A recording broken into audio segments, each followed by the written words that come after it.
hai, jumpa lagi dengan saya dalam video pembelajaran PPKN untuk kelas 11. Jadi minggu lalu kita sudah membahas materi subbab yang pertama, yaitu berkaitan dengan konsep hak dan kewajiban asasi manusia.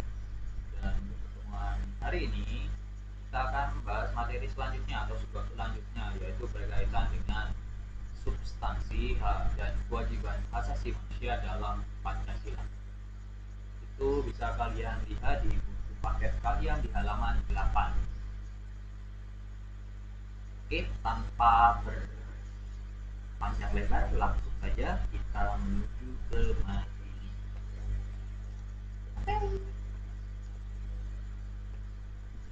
Oke, substansi hak dan kewajiban asasi manusia dalam Pancasila. Jadi Pancasila merupakan ideologi yang mengedepankan nilai-nilai kemanusiaan. Pancasila menjamin hak asasi manusia melalui nilai-nilai yang terkandung di dalamnya. Nilai-nilai Pancasila dapat dikategorikan menjadi 3, yaitu nilai ideal, nilai instrumental, dan nilai praksis. Jadi 3 kategori nilai Pancasila tersebut mengandung jaminan atas hak asasi manusia. Jadi hak asasi manusia itu tercermin dalam, maksudnya penegakan hak asasi manusia itu sudah tercermin dalam nilai-nilai dalam sila-sila Pancasila, mulai dari sila ketuhanan sampai sila keadilan sosial. Di dalam kehidupan masyarakat, berbangsa, dan bernegara, kita atau masyarakat Indonesia itu segala tindakan tingkah laku mereka dalam masyarakat selalu dijiwai oleh nilai-nilai yang ada dalam Pancasila. Itu kita lanjut.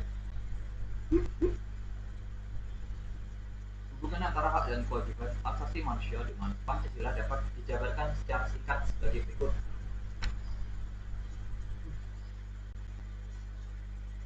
Sila pertama yaitu sila ketuhanan.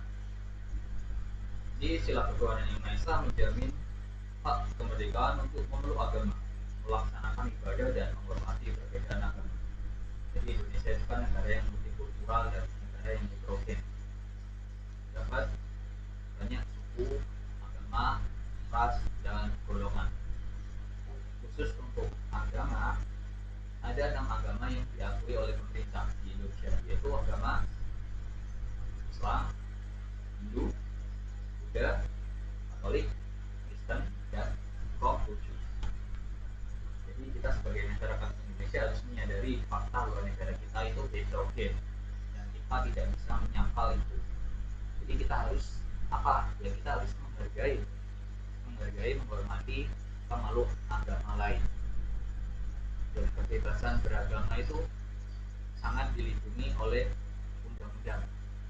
Di kebebasan beragama itu sudah diatur dalam Undang-Undang Dasar Negara Republik Indonesia tahun 1945, khususnya di pasal 29. Jadi pasal 29 Undang-Undang Dasar 1945 menyatakan bahwa negara berdasar atas ketuhanan yang Maha Esa, dan negara menjamin kemerdekaan tiap-tiap penduduk untuk memeluk agamanya masing-masing dan untuk beribadah menurut agamanya dan kepercayaannya itu. Jadi itu sudah jelas tertulis dan dilindungi oleh undang-undang. Kita nggak boleh memaksa orang lain atau pemeluk agama yang lain untuk mengikuti agama kita, memaksa untuk berpindah aliran atau berpindah keyakinan, itu tidak boleh. Oke, lanjut.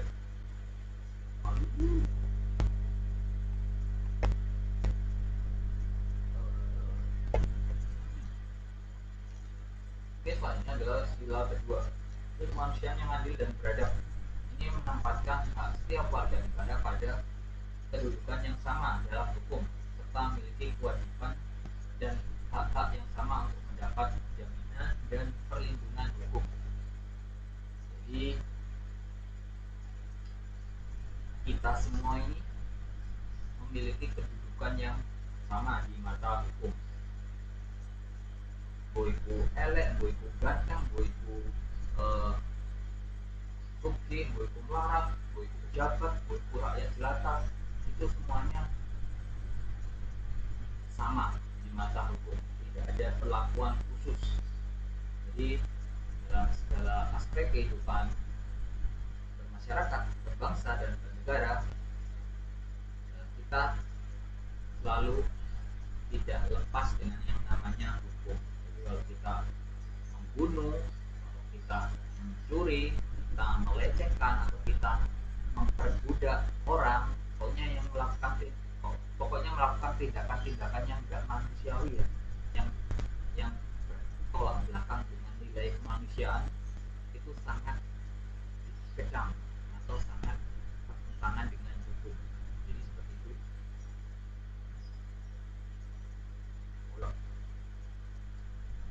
Oke, next ya.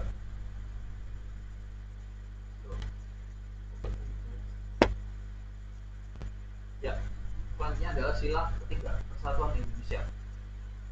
Jadi sila ini mengamanatkan adanya unsur pemersatu di antara warga negara dengan semangat gotong royong, rela berkorban, dan menempatkan kepentingan bangsa dan negara di atas kepentingan pribadi atau golongan.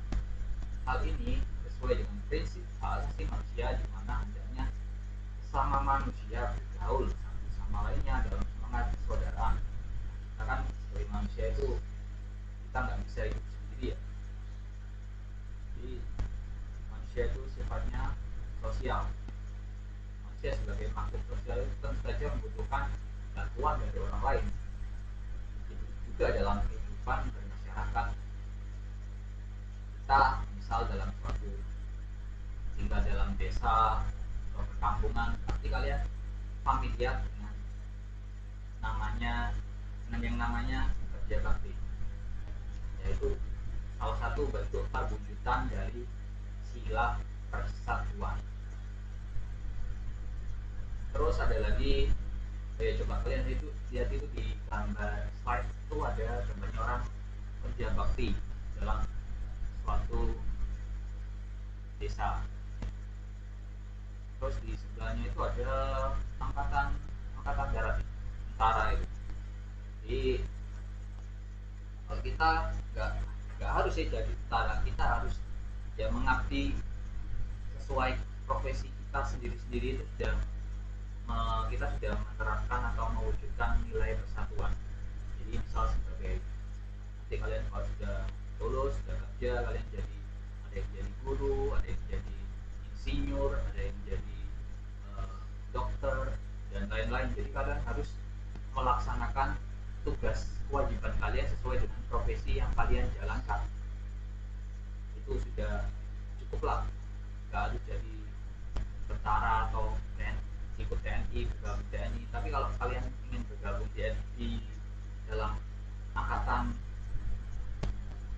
senjata, entah itu TNI atau Polri, itu kalian ya sudah anggapannya sudah memiliki jiwa nasionalisme dan patriotisme yang tinggi.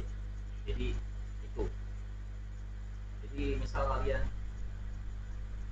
jika nanti suatu hari negara kita itu sudah dalam keadaan darurat perang gitu ya, jadi kita itu harus siap, nggak siap harus siap. Kalau memang kita diutus atau disuruh untuk ikut bergabung dalam angkatan senjata atau militer Indonesia, karena tujuannya memang kita ingin mempertahankan negara kita. Jadi kita harus rela berkorban untuk semua orang. Jadi itu nilai persatuan bagi kita. Jadi kita nggak boleh mengedepankan ego kita seperti itu. Oke, lanjut. Sila keempat, jadi kerakyatan yang dipimpin oleh hikmah kebijaksanaan dalam permusyawaratan perwakilan, dicerminkan dalam kehidupan pemerintahan, bernegara dan bermasyarakat yang demokratis, menghargai hak setiap warga negara untuk bermusyawarah mufakat, untuk dilakukan tanpa adanya tekanan, paksaan atau intervensi yang membelenggu hak partisipasi masyarakat. Jadi dalam kehidupan pemerintah, negara dan masyarakat itu kita memiliki kebebasan untuk mengeluarkan aspirasi atau pendapat kita. Jadi karena negara kita memang negara demokrasi, jadi rakyat itu memiliki hak suara atau hak mengungkapkan pendapat seperti itu. Jadi nggak boleh ada orang yang kayak mengintervensi atau mengintimidasi kita untuk tidak melakukan untuk tidak memberikan aspirasi atau pendapat kita atau memberikan suara jika kita mengikuti suatu pemilihan kepala daerah atau wakil rakyat seperti itu sangat tidak diperbolehkan atau sangat bertentangan dengan Pancasila sila keempat. Jadi kita punya kebebasan atau hak dalam mengeluarkan pendapat. Oke, lanjut. Keadilan sosial bagi seluruh rakyat Indonesia mengakui hak milik perorangan dan dilindungi pemanfaatannya oleh negara serta memberi kesempatan sebesar-besarnya pada masyarakat. Jadi karena negara kita bukan negara komunis, jadi kita memiliki kebebasan ya yang sebesar-besarnya dalam memanfaatkan aset pribadi milik kita atau harta milik kita. Jadi kalau negara komunis tuh aset berharga atau seperti mobil, rumah itu kan itu milik bersama. Jadi jika suatu hari sewaktu-waktu negara memerlukannya, kalian harus bersedia. Rumah kalian diambil, mobil kalian diambil, barang-barang yang berharga yang lain juga diambil. Itu salah satu ciri negara komunis. Dengan negara kita kan negara demokrasi. Jadi kebebasan kita untuk memanfaatkan hak milik kita itu sangat dihargai. Tapi kita juga harus memikirkan orang lain juga. Kita memiliki maksudnya nggak semua masyarakat Indonesia itu kan kaya raya, juga ada yang masyarakat yang ekonomi sedang atau yang bahkan hidup di bawah garis kemiskinan. Jadi kewajiban kita sebagai warga negara yang baik ya kita harus membantu mereka sebagai makhluk sosial, sebagai manusia yang menjunjung tinggi nilai kemanusiaan dan nilai sosial seperti itu.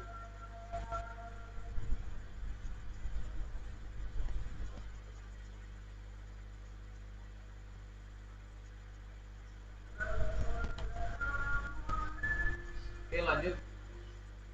Yang selanjutnya adalah hak dan kewajiban asasi manusia dalam nilai instrumental Pancasila. Jadi nilai instrumental adalah nilai yang menjadi pedoman pelaksanaan dari nilai dasar. Nilai dasar belum dapat bermakna sepenuhnya apabila belum memiliki formulasi serta parameter atau ukuran yang jelas dan konkret. Pada umumnya berbentuk ketentuan-ketentuan konstitusional mulai dari undang-undang dasar sampai peraturan daerah. Jadi yang dimaksud instrumental itu, instrumen itu kan kayak alat ya, jadi sebagai tolak ukur. Jadi dalam bentuk undang-undang,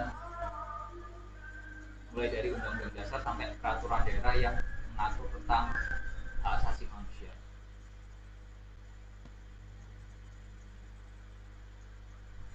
Oke, lanjut. Hak dan kewajiban asasi manusia dalam nilai instrumental Pancasila. Itu bisa kalian baca sendiri ya di halaman 11. Itu banyak sekali, kalian bisa baca sendiri. Itu di slide cuma saya sebutkan 2 aja. Sisanya itu ada di halaman 11 dan halaman 12. Oke, lanjut saja ya. Yang ketiga adalah hak dan kewajiban asasi manusia dalam nilai praksis sila-sila Pancasila. Nilai praksis merupakan realisasi nilai-nilai instrumental dalam suatu realisasi pengalaman yang bersifat nyata dalam kehidupan sehari-hari dalam bermasyarakat, berbangsa, dan bernegara. Hak asasi asasi manusia dalam nilai praksis Pancasila dapat terwujud apabila nilai-nilai dasar dan instrumental Pancasila itu sendiri dapat dilaksanakan dalam kehidupan sehari-hari oleh seluruh warga negara. Hal tersebut dapat diwujudkan apabila setiap warga negara menunjukkan sikap positif dalam kehidupan sehari-hari.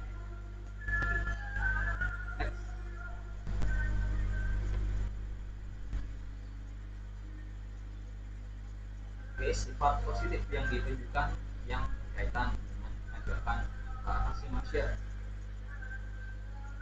Dari sila ketuhanan yang Maha Esa, sikap-sikap positif yang bisa kita lakukan adalah salah satunya menghormati dan kerjasama antar umat beragama sehingga terbina kerukunan hidup, saling menghormati kebebasan beribadah sesuai dengan agama dan kepercayaannya, tidak memaksakan suatu agama dan kepercayaan pada orang lain. Oke, kalian sudah paham itu. Yang kedua adalah kemanusiaan, sila kemanusiaan yang adil dan beradab. Sikap-sikap positif yang bisa kita lakukan adalah antara lain mengakui persamaan derajat, hak dan kewajiban antar sesama manusia. Yang kedua, saling mencintai sesama manusia. Yang ketiga, jangan merasa kepada orang lain. Yang keempat, tidak semena-mena kepada orang lain. Yang kelima, menjunjung tinggi nilai-nilai kemanusiaan. Yang keenam, berani membela kebenaran dan keadilan. Dan yang terakhir, menghormati dan bekerja sama dengan bangsa lain. Next. Menempatkan yang selanjutnya adalah sila persatuan Indonesia. Jadi sikap positif yang bisa kita lakukan adalah yang pertama, menempatkan kesatuan, kepentingan dan keselamatan bangsa dan negara di atas kepentingan pribadi atau golongan. Yang kedua, rela berkorban untuk kepentingan bangsa dan negara. Yang ketiga, cinta tanah air dan bangsa. Yang keempat, bangga sebagai bangsa Indonesia dan bertanah air Indonesia. Dan yang kelima adalah memajukan pergaulan demi persatuan dan kesatuan bangsa yang berbhinneka tunggal ika. Apa ya? Bhinneka tunggal ika itu meskipun berbeda-beda tetapi tetap satu dua. Jadi meskipun kita berbeda, kita harus tetap satu. Lanjut. Oke, yang selanjutnya adalah sila kerakyatan yang dipimpin oleh hikmat kebijaksanaan dalam permusyawaratan perwakilan. Sikap positif yang bisa kita lakukan adalah yang pertama, mengutamakan kepentingan negara dan masyarakat. Yang kedua, tidak memaksakan kehendak kepada orang lain. Yang ketiga, mengutamakan musyawarah dalam mengambil keputusan untuk kepentingan bersama. Yang keempat, menerima dan melaksanakan setiap keputusan musyawarah. Yang kelima, mempertanggungjawabkan setiap keputusan musyawarah secara moral kepada Tuhan yang Maha Esa.